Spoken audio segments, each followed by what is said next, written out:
দুই ঈদে, কুরবানির ঈদে না খেয়ে যাওয়া আর এই ঈদুল ফিতরের দিন খেয়ে যাওয়া, সিমাই মিষ্টি মন্ডা যা আছে খেয়ে যাইতে হবে ময়দানে। সুবহানাল্লাহ। ওই ঈদে না খেয়ে যেতে হবে আর এই ঈদে খেয়ে যেতে হবে। তাহলে এই ঈদুল ফিতরে খেয়ে ময়দানে যাইতে হবে। আমরা এই সম্পর্কে হাদিস জেনে নেই। ঈদুল ফিতরের দিন ময়দানে যাওয়ার আগে খাবার খাওয়া,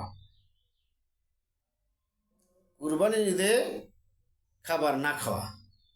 عن أنس قال كان رسول الله صلى الله عليه وسلم لا يغدو يوم الفطر حتى يأكل تمرا।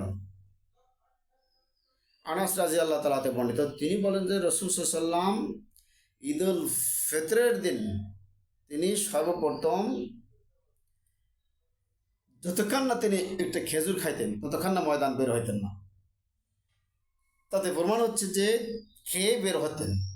ও ফির ওয়া আন আনাস আন নবী সাল্লাল্লাহু আলাইহি ওয়াসাল্লাম ওয়া ইয়াকুলুহুন্না উইতরান।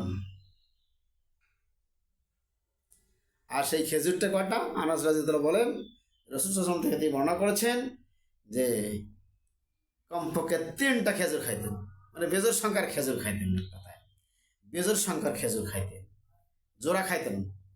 রাসূল সাল্লাল্লাহু আলাইহি ওয়াসাল্লাম ঈদুল ফিতরের ময়দানে যাওয়ার আগেই কমপক্ষে 3টা খেজুর খাইতেন। এতে প্রমাণ হয় যে খেয়ে যেতে হবে।